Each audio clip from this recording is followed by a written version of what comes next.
A lot of this isn't going to make sense to you, and I'm sorry about that.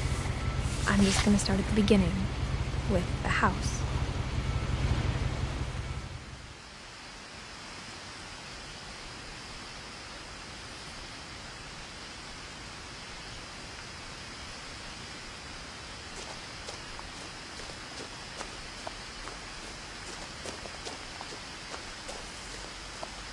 I lived here until I was 11, but I wasn't allowed inside half the rooms.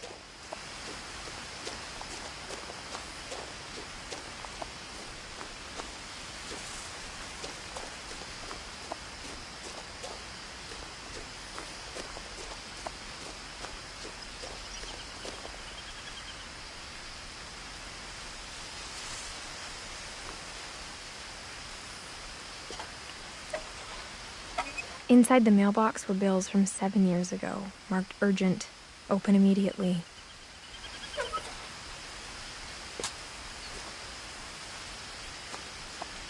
I hadn't been back since my brother Lewis's funeral.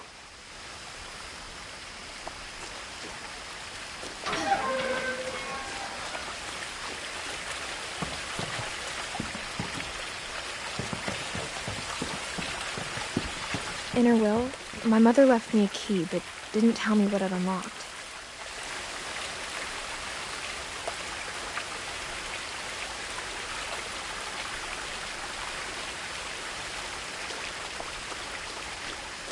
Maybe she thought I'd know.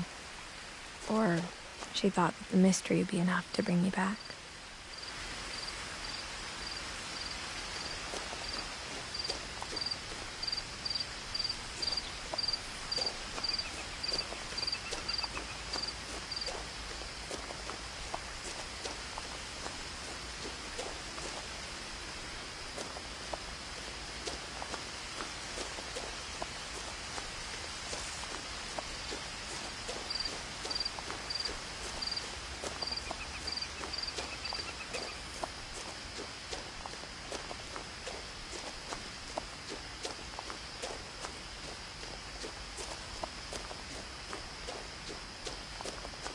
No one had driven this way in a long time, but I saw a few hoof prints.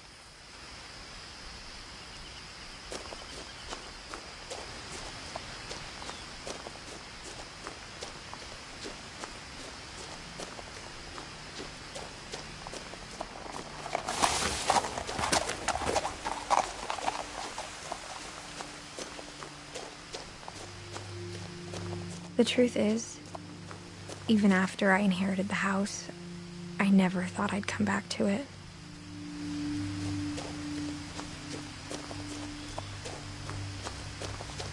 But now I had questions about my family that only the house knew the answers to.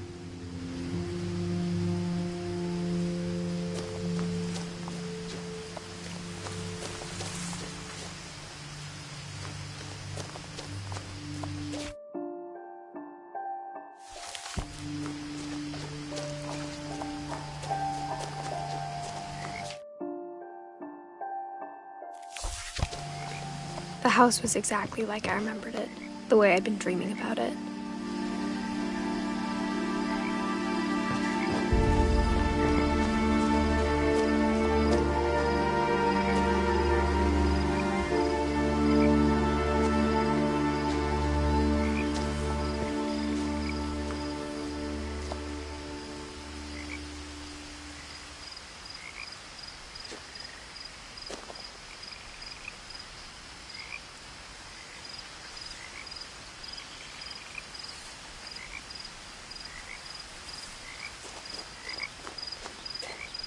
As a child, the house made me uncomfortable in a way I couldn't put into words.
Now, as a 17-year-old, I knew exactly what those words were. I was afraid of the house.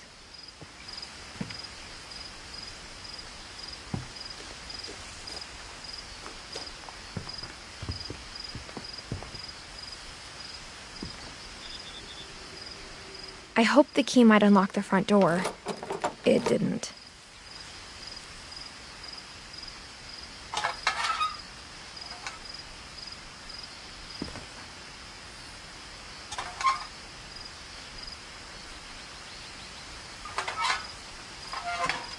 Looking in, I felt like the house itself had been waiting for me.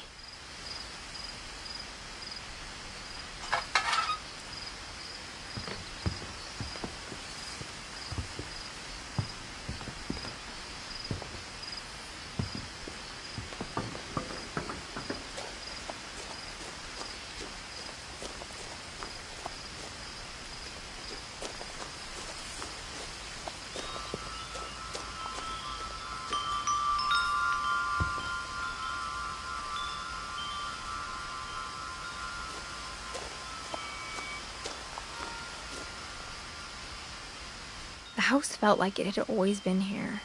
Even the swing set was older than my mother.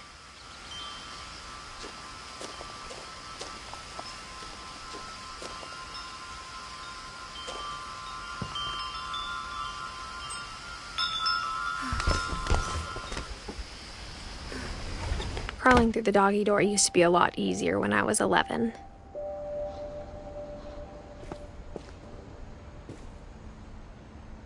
The power had been turned off the night we left.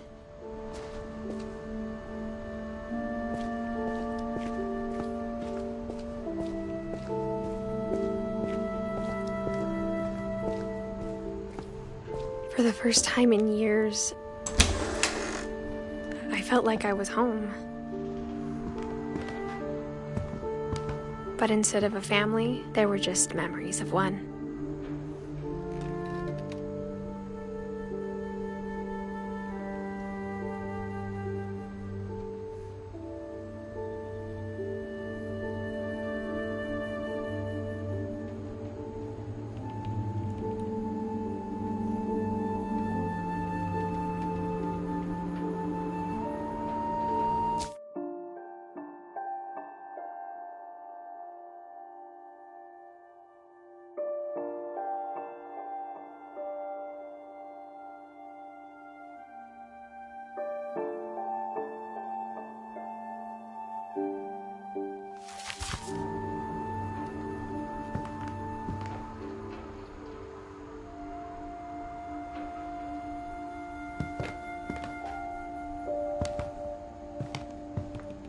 Like how only one restaurant would deliver to our house, so we had Chinese a lot.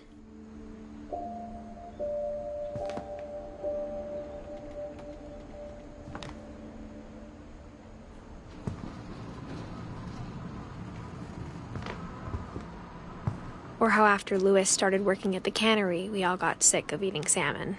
Except our cat, Molly.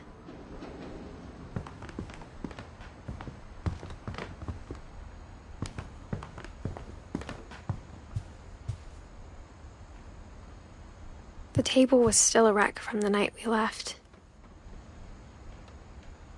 It was like a bomb had gone off, killing everyone but sparing the furniture.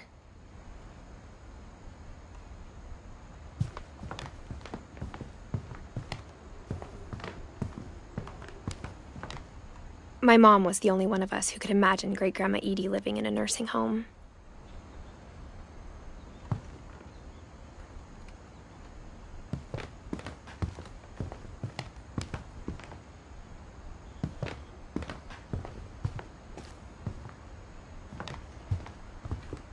Nothing in the house looked abnormal. There was just too much of it, like a smile with too many teeth.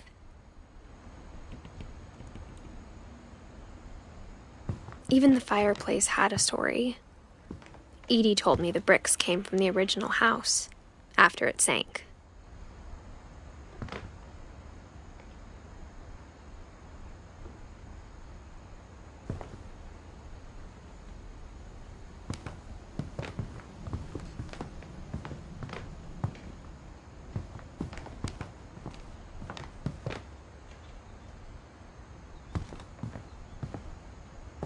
Mom always told me to stay out of the basement, so I wasn't too surprised when the key didn't fit.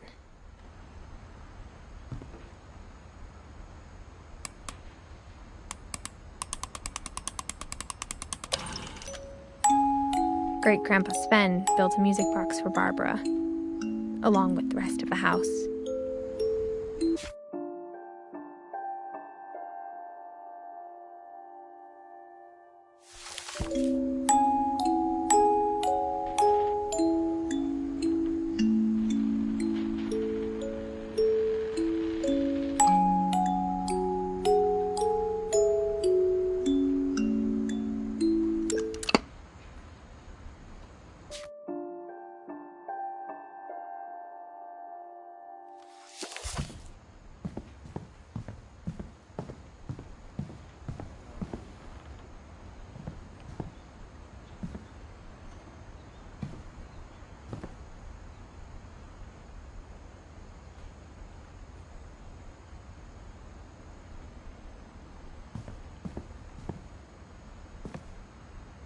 After Milton disappeared, Mom sealed up all the bedrooms.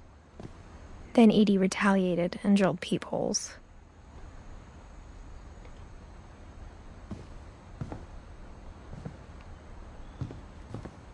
I spent a lot of time playing in Great Uncle Walter's room. I think my mom sometimes regretted not sealing it up.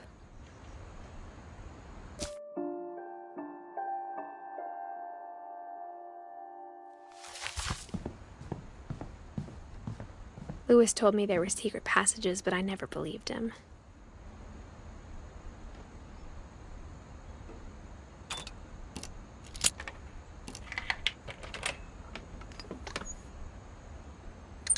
Turns out, my mom was really good at keeping secrets. Now it was time to find out what my mom had been afraid of.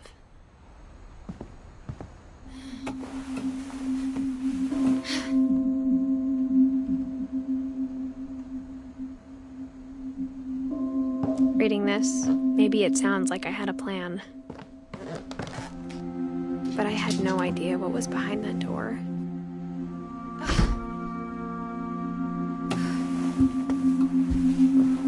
Just like I had no idea where all this was gonna lead.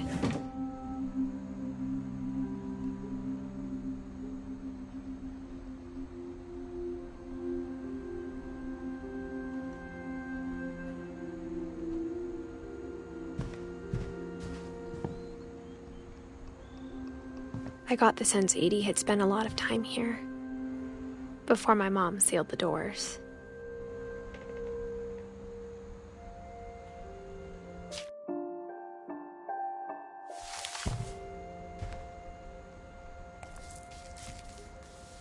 December 13th, 1947. Dear Diary, I'll be gone soon, but I wanted to tell somebody about what's gonna happen. It started when Mom sent me to bed without dinner. I woke up and I was starving, so I looked around for something to eat.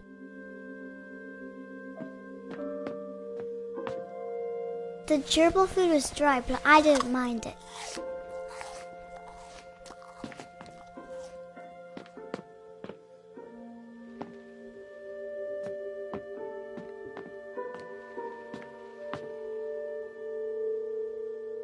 My Halloween candy was all gone.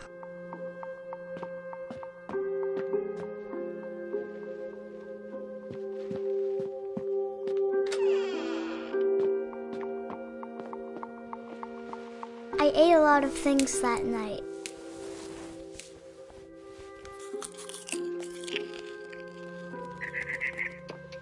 I kept eating and eating.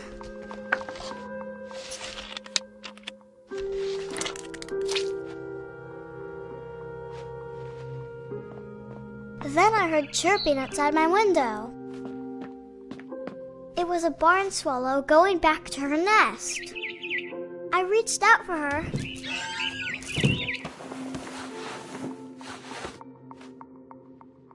And suddenly,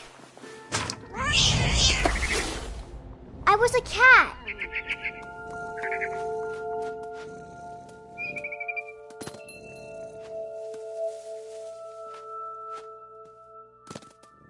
I tried to be quiet, but the bird was really scared.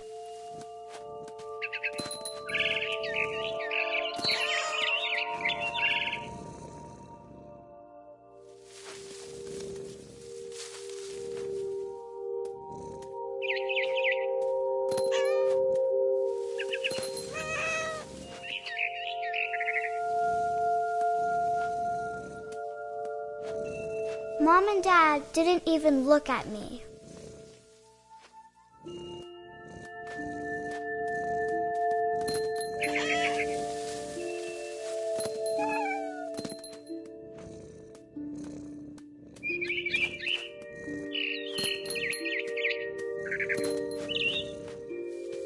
I jumped and I almost got her.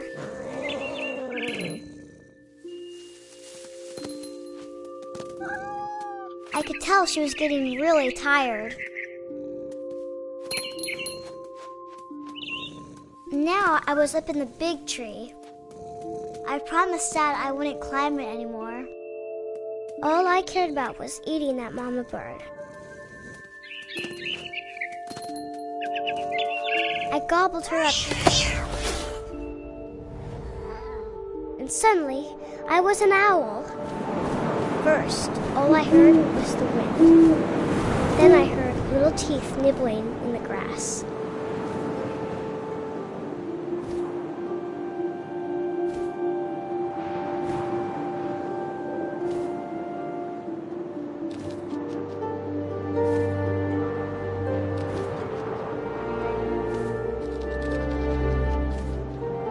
Rabbits.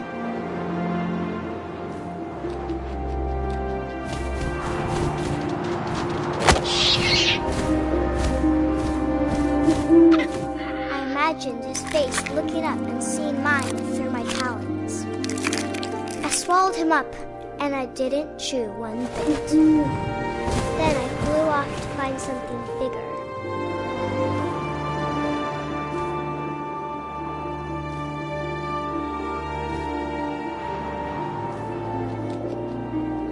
A mama rabbit.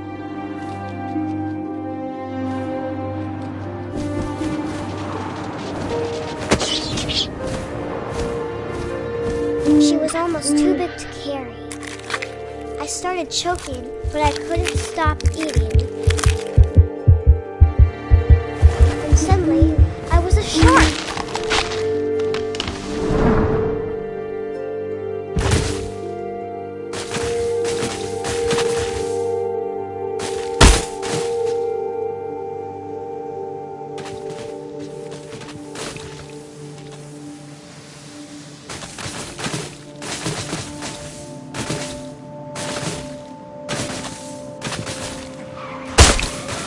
I rolled off a cliff and into the ocean. Now, I was hungrier than ever.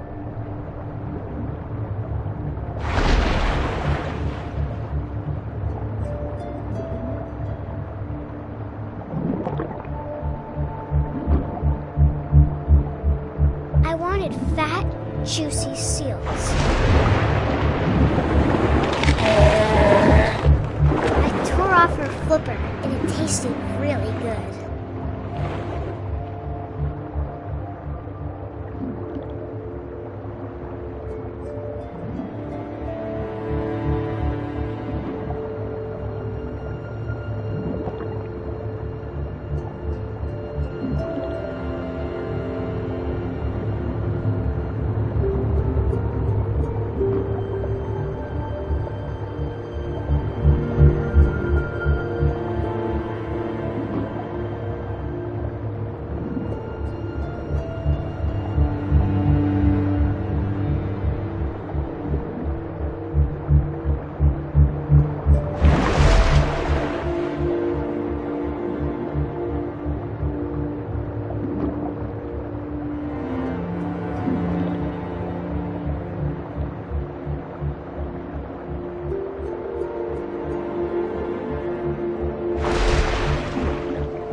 grabbed on tight. And when I was so hungry, I jumped out of the water. When I opened my eyes, everything had changed.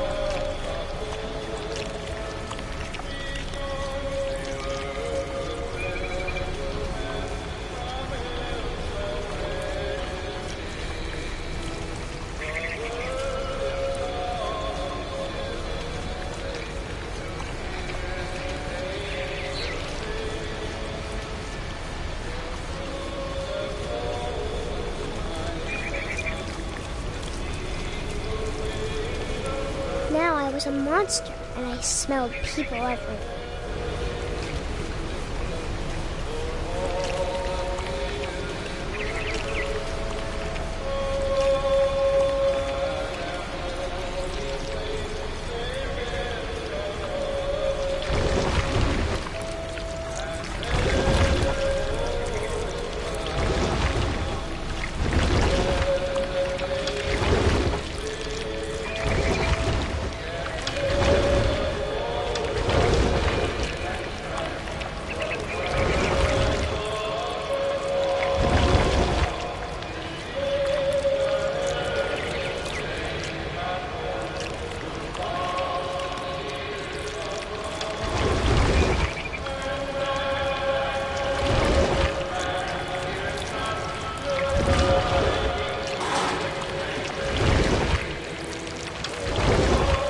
I was big, and I moved real quiet.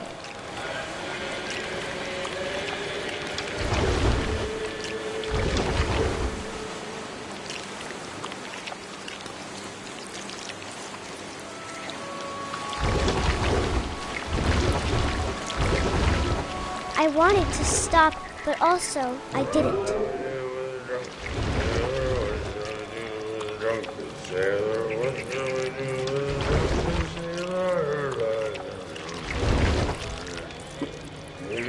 Belly with a rusty razor, his belly with a rusty razor, his belly with a rusty razor, right in the morning. What shall we do with a drunken sailor? What shall we do with a drunken sailor? What shall we do with a drunken sailor? Right in the captain's After the last passenger, I was still hungry. And across the water, I smelled something new. Something I had to have, so I swam towards it.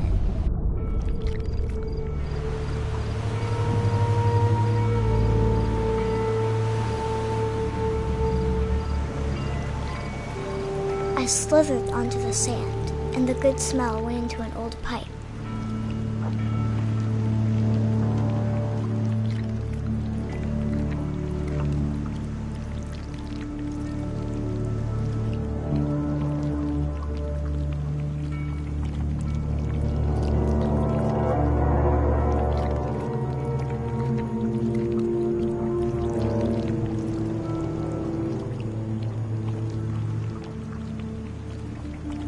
I got closer and closer.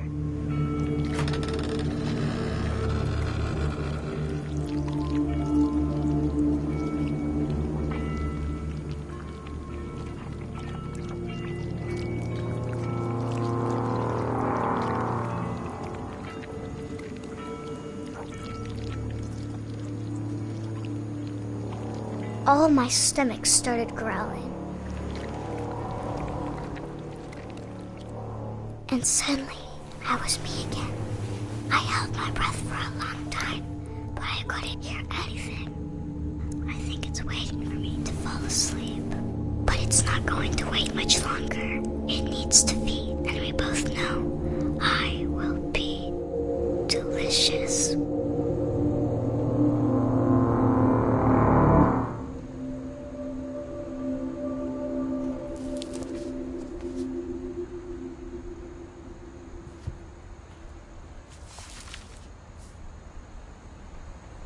I'm not sure if I believed all of that, but I'm sure Edie would have.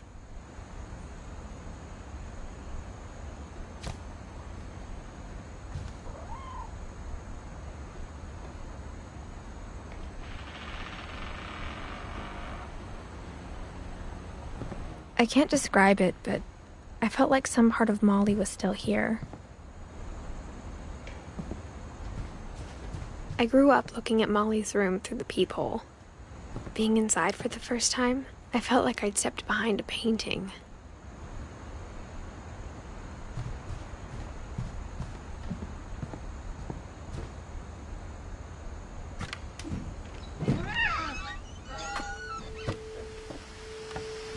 This will be obvious later, but my mom never told me any of these stories. Edie would have, but Mom didn't like bringing up the past. Though, when we adopted a stray kitten, she was the one who named it Molly.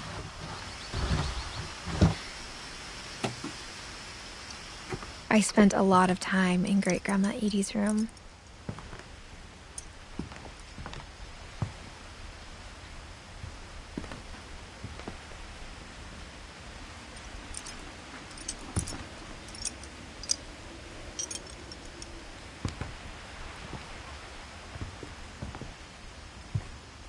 Louis died a week before we left, but Edie had already started to memorialize him.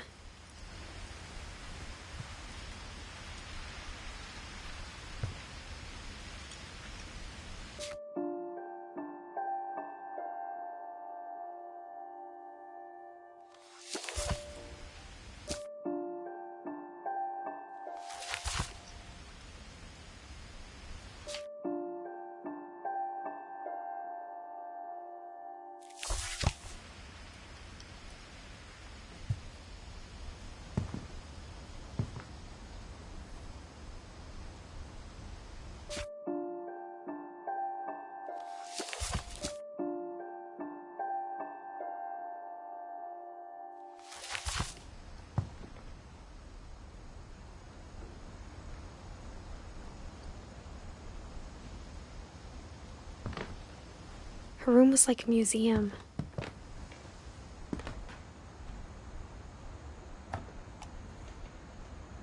For 500 years, the Finches have been famous throughout Norway for their fortune and misfortune.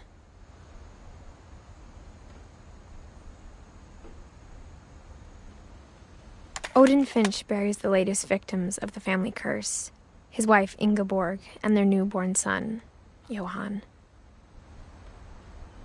On January 7th, 1937, he set sail with his family and his house, hoping to leave the curse behind. But 40-foot waves off the coast of Washington send the house and Odin to the bottom of the sea. Odin's daughter Edie, with husband Sven and baby Molly, step ashore on their new home, Orcas Island. Odin Finch is the first to be buried in the new family cemetery. His daughter Edie is already dreaming of a new Finch house.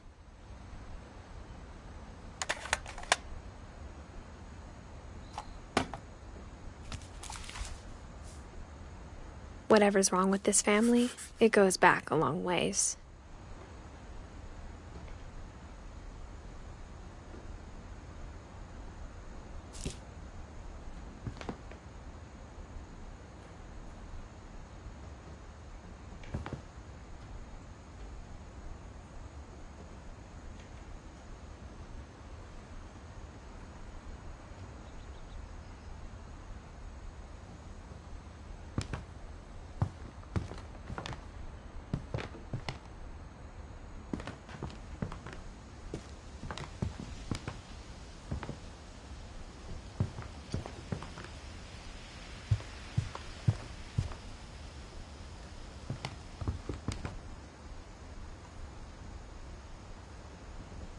Even in her 90s, sometimes Edie seemed a lot younger than my mother.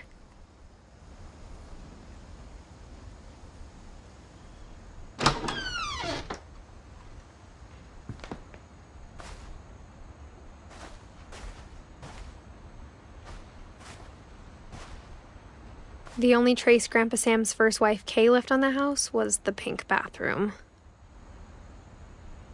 It was a pretty big trace.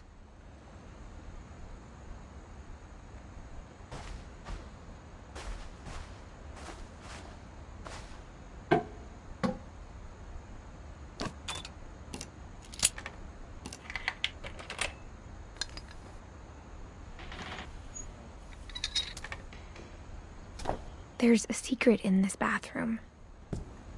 It's in the last place you would look. It isn't in the cupboard.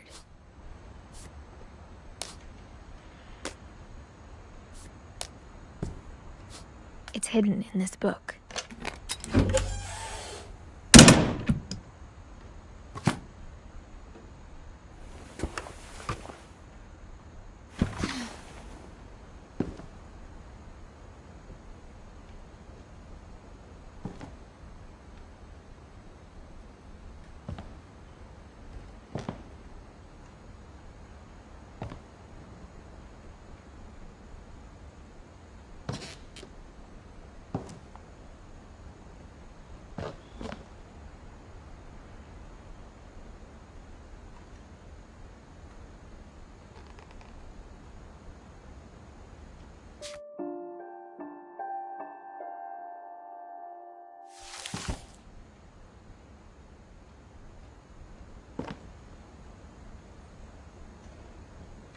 Sven gave Sam an old camera he'd refurbished.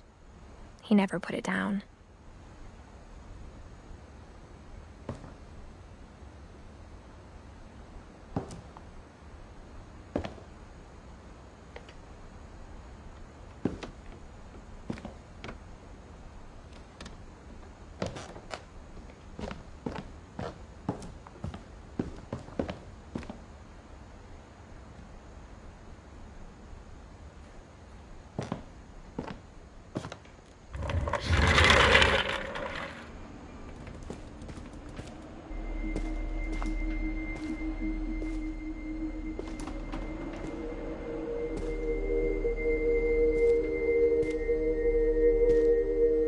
I knew Grandpa Sam had a twin, and that he never talked about him.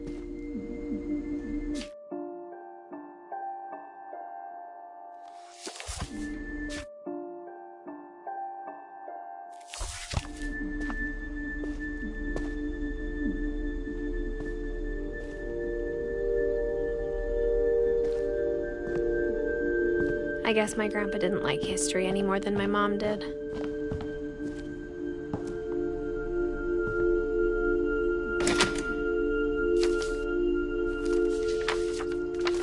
How I Want to Remember My Brother by Sam Finch. The thing I remember is that when he made up his mind, that was it.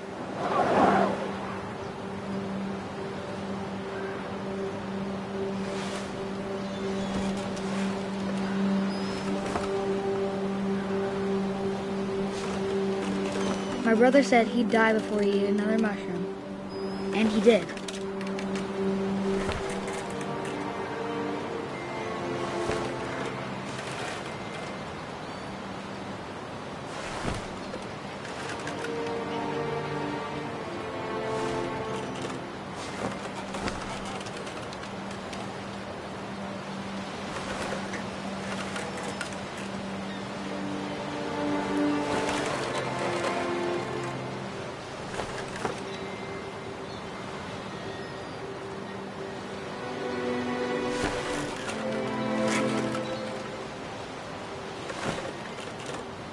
At Barbara's funeral, we swore we'd never be afraid again, and he wasn't.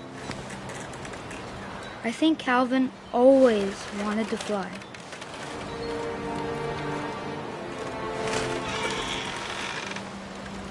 Sam! Calvin! Dinner's ready! Coming! But that day, he finally made up his mind to do it. I told him going around was impossible. Maybe if I hadn't said that.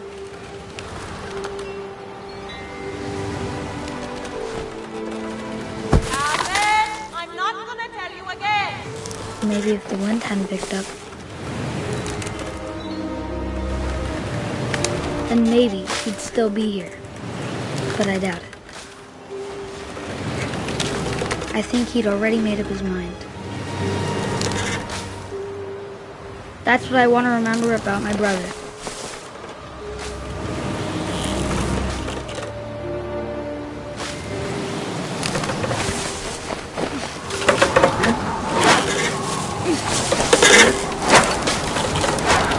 The day he made up his mind to fly. And he did.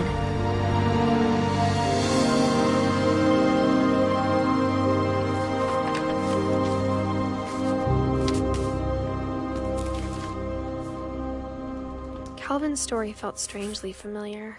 When I was younger, I remember trying to do the exact same thing.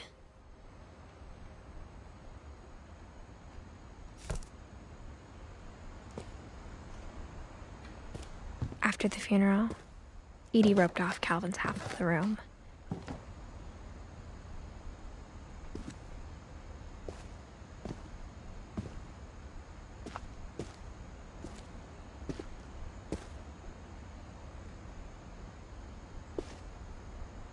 Mom said Grandpa Sam enlisted at 18 and never set foot in the room again.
The passages were a pretty tight fit.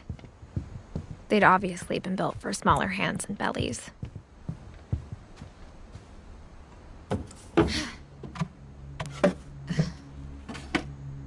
Growing up, I always thought of Barbara as a child star.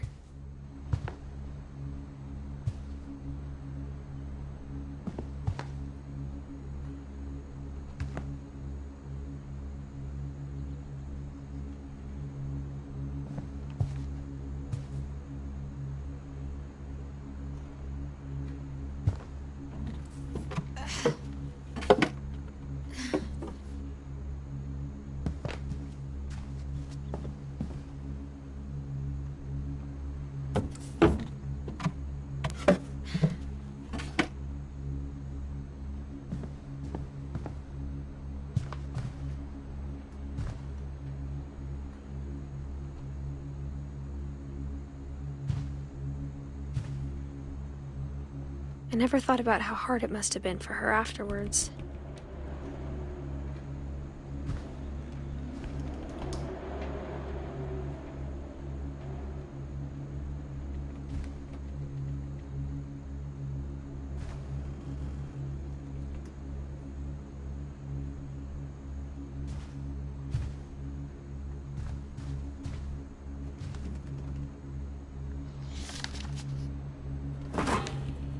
Of all the stories people wrote about Barbara's death, I'm surprised Edie saved this one.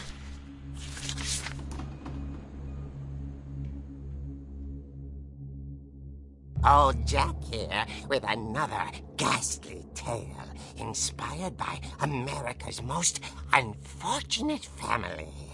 I'm calling it The Surprise Ending of Barbara Finch. As a child star, Barbara was famous for her scream. Now at 16, she was all washed up, a has-been. But in a lucky break, she'd been asked to perform her signature scream at a local convention for monster movie fans. It was just the boost her career needed. Unfortunately, her scream hadn't aged well. Getting better. I think you just need the right motivation.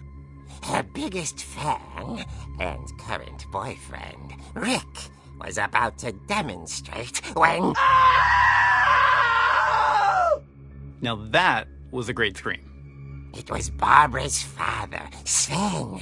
He'd slipped into a table saw and had to be rushed to the emergency room. So Barbara got stuck babysitting her youngest brother, Walter. Her convention comeback was cancelled. Okay, I'm hearing frustration, but I'm not hearing terror. What if I tried... A gang of hoodlums in Halloween masks have been terrorizing Orcas Island tonight. Police are urging residents to... That came from the basement. You're right! Also, I loved your delivery on that. Why is your basement door locked? Because my dad likes making puzzles and secret passages. There's a key hidden in the music box. The secret is to keep winding and winding until finally the key pops out. Thanks, babe. I'll be back in a sec. 20 minutes later, Rick hadn't returned. So Barbara went to look for him, right on cue. She reached for the music box. And as she wound the key, she listened for Rick, but the house was silent.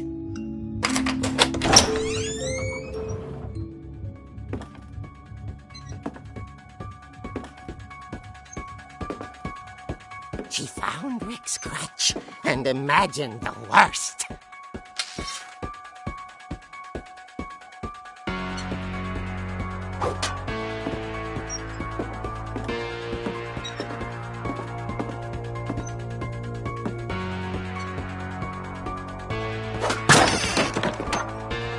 The gang's leader is the infamous Hookman killer, Dr. Carl Hamill, who impaled and then ate his family 10 years ago tonight.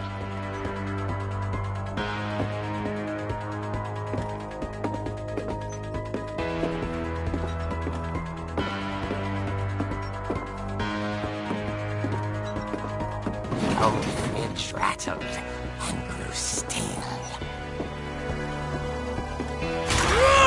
Oh dear! Oh! Rick? Barb, relax. I was just trying to scare you to help you find your scream. Well, I'm not scared, Rick. I'm furious. Then act furious. All I'm getting from you now is that you're hurt and confused and you're... She threw him out, but she kept a little something to remember him by. Barb, have you seen my other crutch? And she was still holding it when she fell asleep watching the late picture show. Hours later... Barbara! Walter, what's going on up there? Ah! Okay, I'm coming up, but if this is a trick, you're dead, Walter.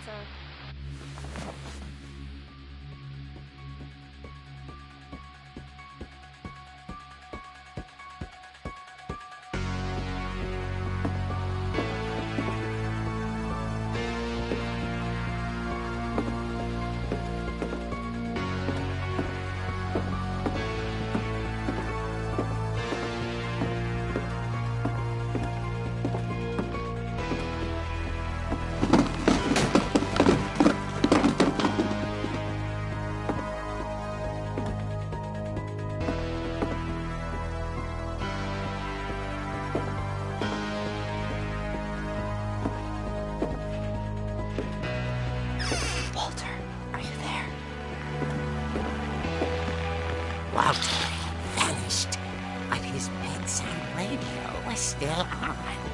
Orcas Island police describe the man as 6 feet tall, with a steel hook for a hand. Residents are urged to lock all doors and windows and notify the police of any suspicious activity. Barbara turned, saw the hookman, and was speechless. He was quite smashing.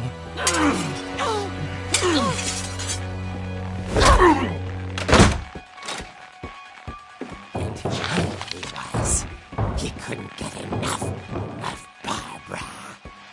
Okay, Barbara, there's gotta be another way out of here.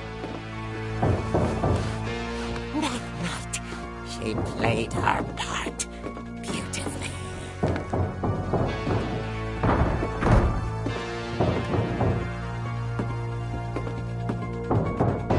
Molly's door hadn't been opened in years.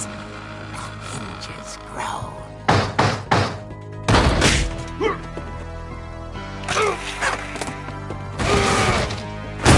He wasn't moving, but she sensed the story might not be over yet.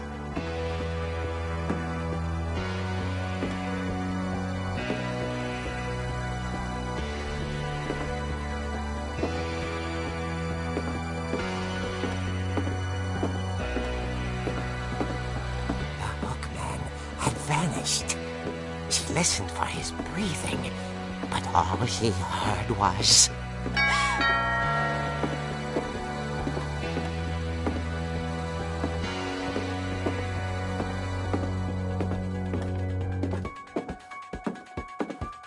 Someone at the door was dying to speak to young Barbara.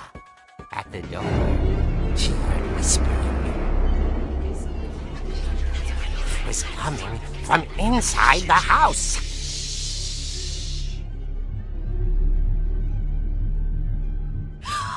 Oh dear.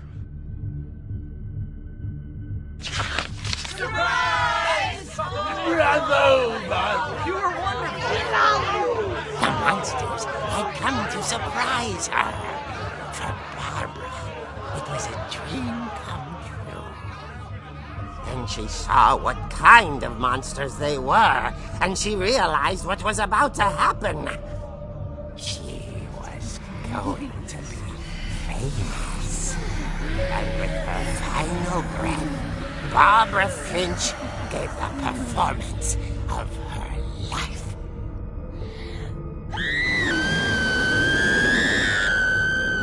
I wasn't there myself, but I hear Barbara was magnificent.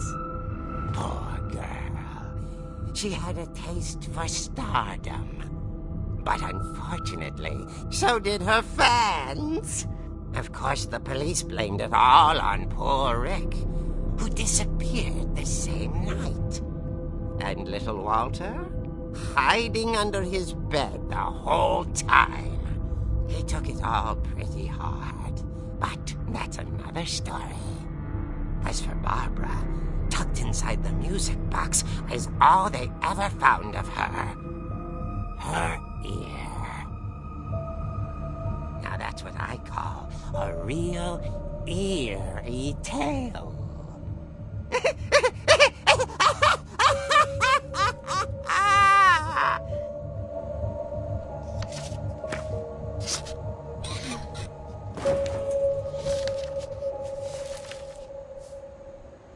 Edie told me all Barbara wanted was to be remembered, as absurd as that comic was.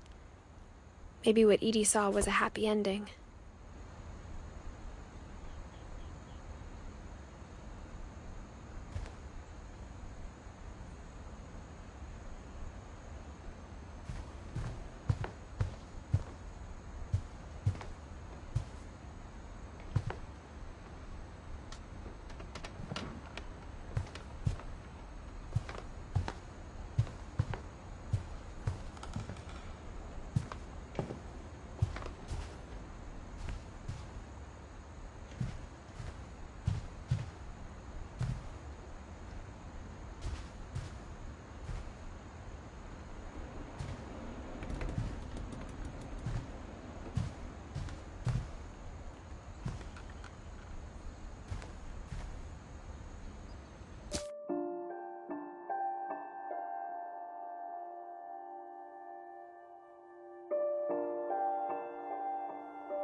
funny.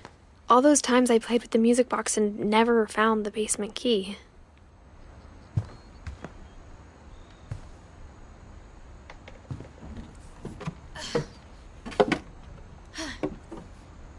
I guess now I know why Mom didn't like me playing with the music box.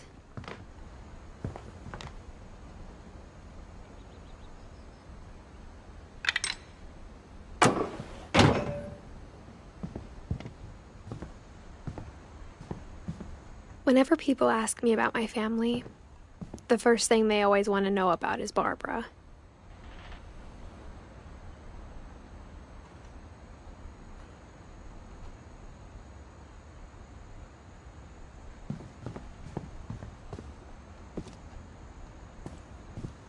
Mom must have locked the third floor stairs on the night we left.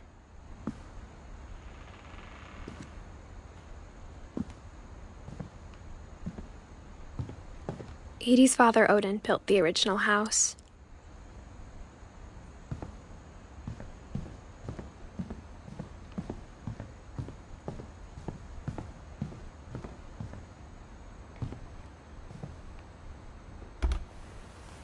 As a kid, I just assumed every house had peepholes and sealed rooms you weren't allowed inside of.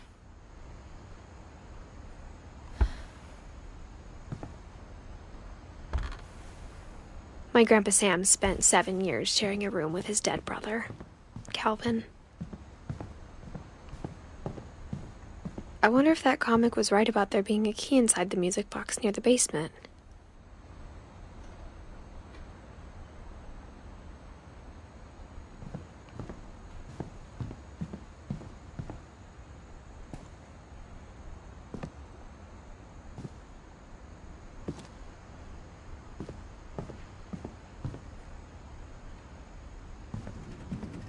A lot of things got left behind in the whirlwind of that last night.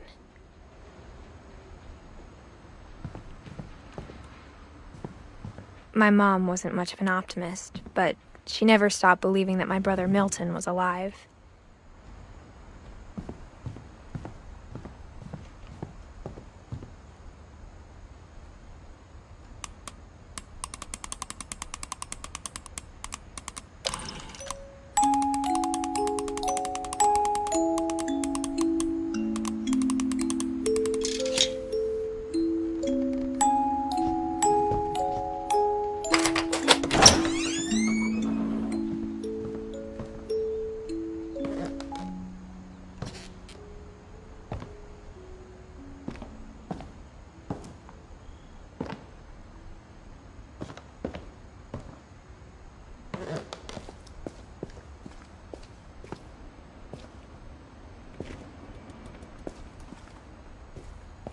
Mom said the basement was off limits, unless I wanted another tetanus shot.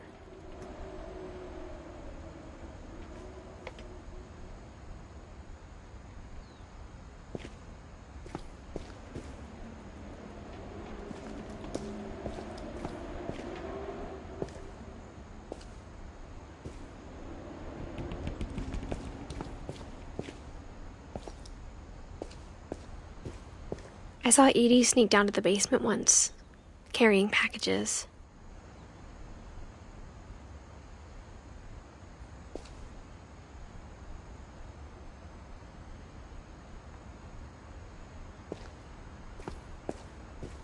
I thought maybe she was hiding presents.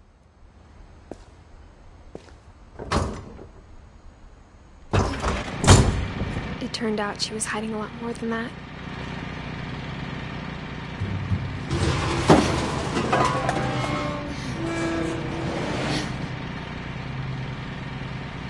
I remember asking Mom once about where Walter had gone. She said after Barbara died, he got as far away as he could. If there's a pattern in all these stories, I think it's that none of us has gotten very far.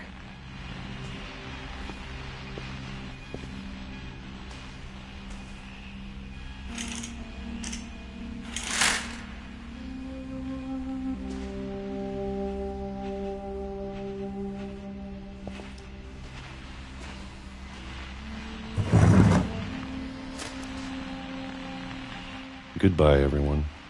I can't believe I've been down here for 30 years. On that first day, after the shaking started, I didn't think I'd survive a week.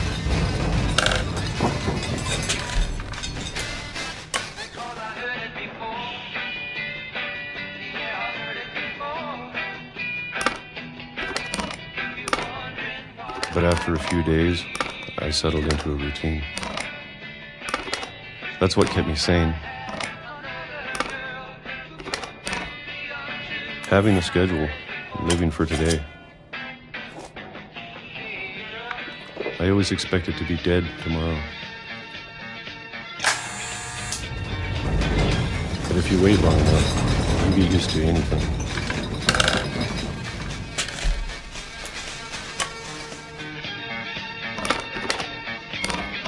Even a monster on the other side of the door starts to feel normal. Almost friendly.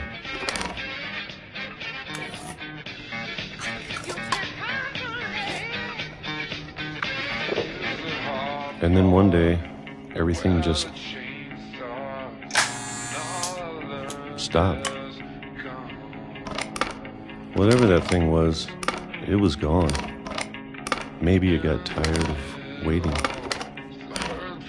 Or maybe I just got tired of being afraid.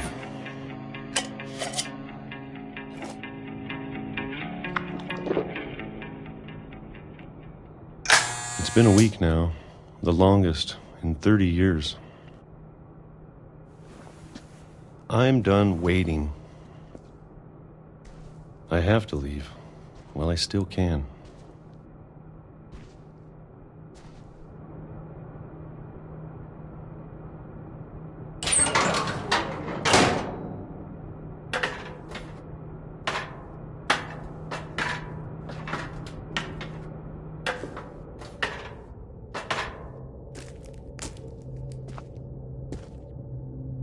I know it's out there, somewhere. Whatever killed Barbara and Molly and Calvin. Maybe this is all a mistake. But I need to stop living the same day. Even if it kills me.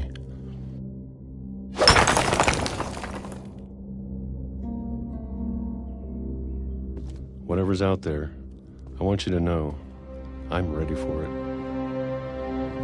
I'm going to appreciate all of it, especially the food. I don't mind if I only have a year left, or a month, or a single week. I'd be happy with one new day. I can already imagine the sun on my face.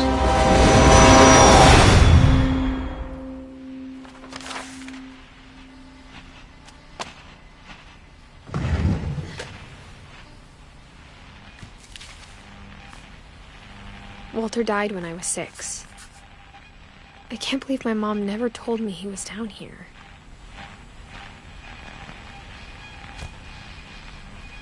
I'm sure my mom was trying to protect me.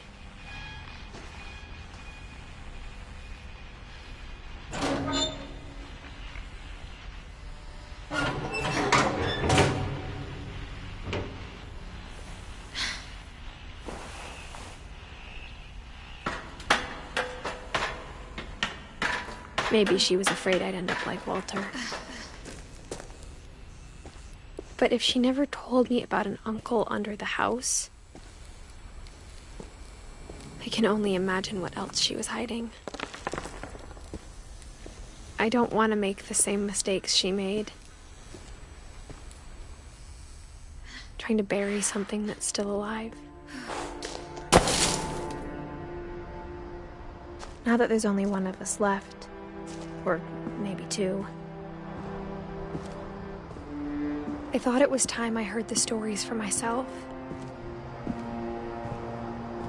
and found out what happened to everyone else. But now I'm worried the stories themselves might be the problem.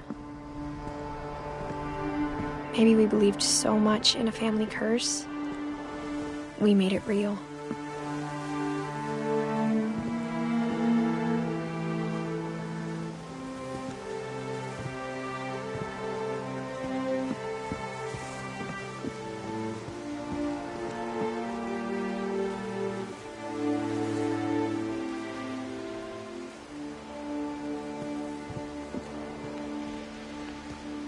I don't know if I should even be writing this.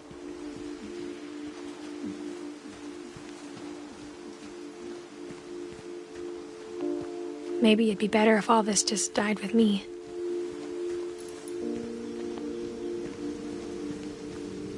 But I thought you should know about your family.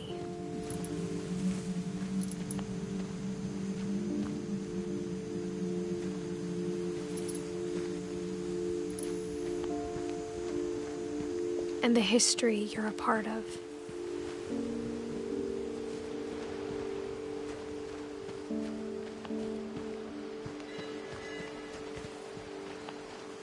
Though to be honest, I feel as lost as you probably do right now.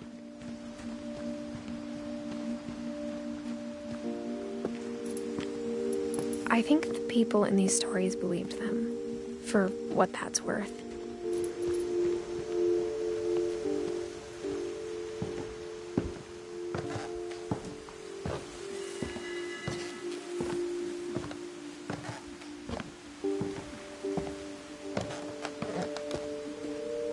And when you look at the house, that history of imagination and stubbornness and madness,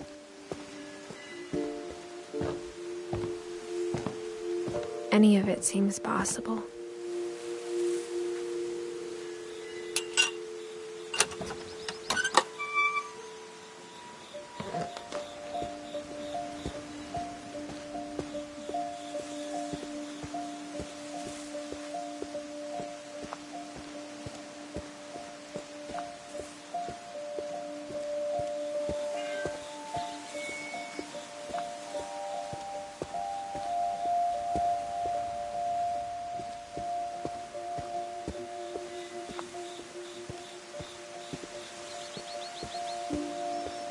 I think we've been surrounded by death for so long, we've just gotten used to it. What kind of family finishes building a cemetery before starting the house?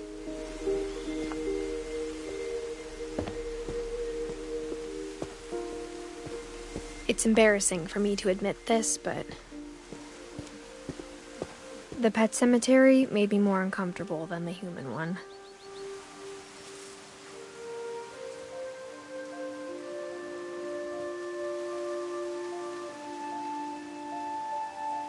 Three of the gerbils were mine, and 2 had been my fault.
Sven built the house, but it was Edie who designed the cemetery.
I'm sure Odin's monument had been Edie's idea.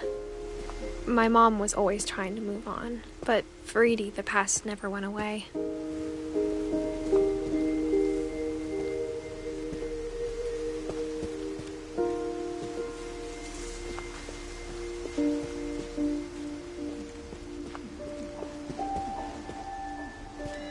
She could see it poking out of the water at low tide.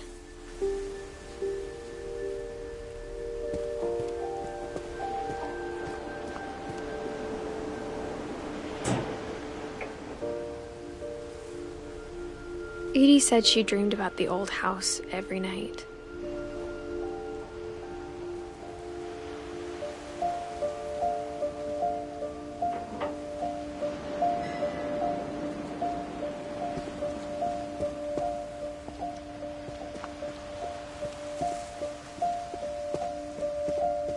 Edie's side was always easier for me to understand. But the older I get, the more I can see where my mom was coming from.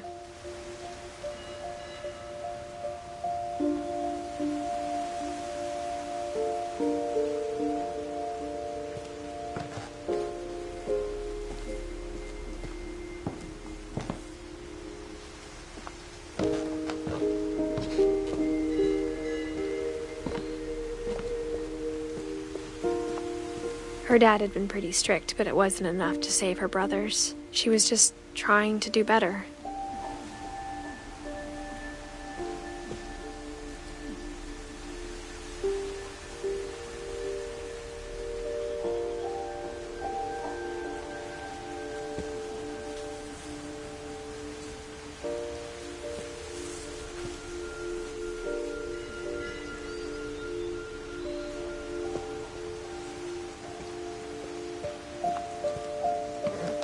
She lost 2 of her brothers, just like I did. I get why she tried so hard to protect us. We never found Milton's body, so my mom insisted we were putting up a monument, not a tomb.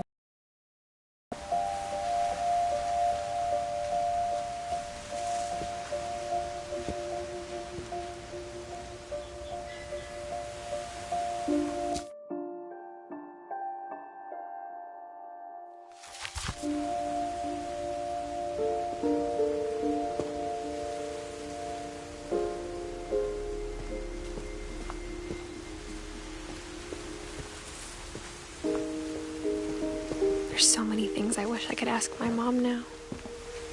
Part of me thinks this is what she wanted all along.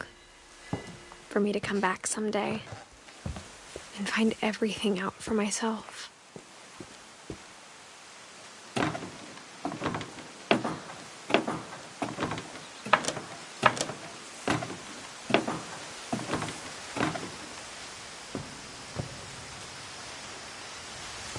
But looking back on it now,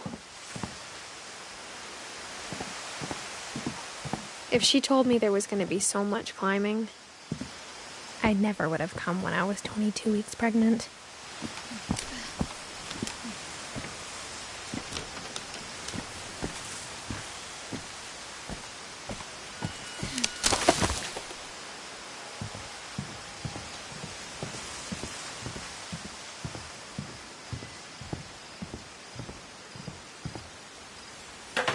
I never met Grandpa Sam, but I think he and my mom had a lot in common.